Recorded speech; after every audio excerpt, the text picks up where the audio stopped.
stupid. Am I stupid? Ngoja nikuoneshe wewe. Stuart, kwa nini unashindwa kuwa na moyo wa subira?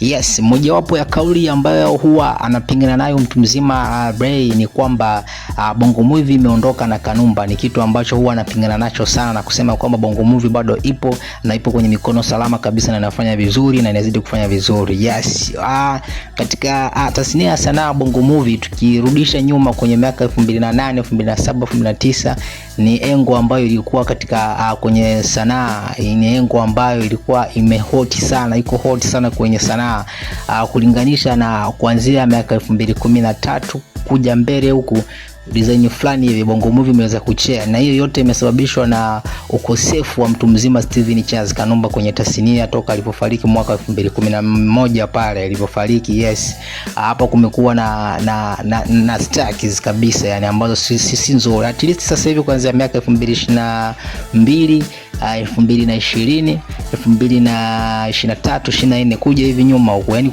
at least kuanzia mwaka 2019 ile kuja huko mbele huko, watu wa YouTube wamekuja kutia vibe, wamekuja kurevamp vitu kama hivyo hapo, kama kuna kitu wamekuja kufufua. Lakini kuanzia miaka 2010 na 14 pale mambo yalistaki kabisa, Bongo Movie ikafa. So katika movie za ndani hapa Watanzania wengi wakageukia katika movie za kutoka nje, especially Korea, China, yes, na mataifa mengine ambayo yanazalisha pia movie. Lakini kwa upande wa ndani sanaa kabisa Bongo Movie ikawa imezizima.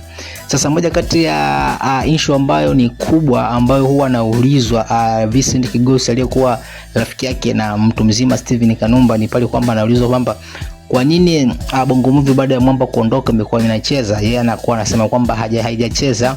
Hii ni Bongo Movie inaenda vizuri na iko kwenye mikono salama. Na kuulizwa kwamba ikiwa kama inaenda salama, mbona soko haliendi kama vile mwanzo?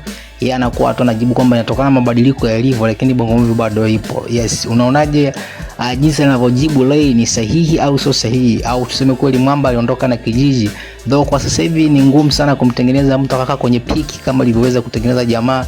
Aliweza kujitengeneza yeye na akatengeneza na wengine wengi, aliweza kutengeneza madada wengi, aliweza kutengeneza masuperstar kiume wengi, lakini for now haoni ile shining ambayo ili kuwepo kama kipindi cha nyuma kwa sasa. Hiyo vitu kama hivyo hapo, na yeye bado anasema yupo. Na sasa tukizungumzia masuperstar ambapo kwenye film, kwenye movie ni wale hao wengine hawa wanakuwa kama kuingia na kutoka vitu kama hizo hapo. So tuachie comment yako, wewe unaona vipi, unalizungumzia vipi hiyo swala ambalo Vincent Kigosi anabishana nalo na kusema kwamba bado ipo na anafanya vizuri, na kumkompea na Kanumba ni kitu ambacho anahisi kwamba yeye yuko juu kuliko yeye, kwa sababu yeye ndo alipata kwenye movie.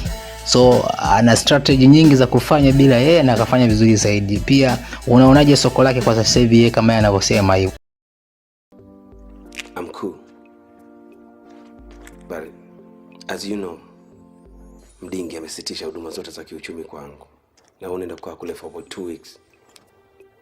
I'm gonna suffer, man. I need money.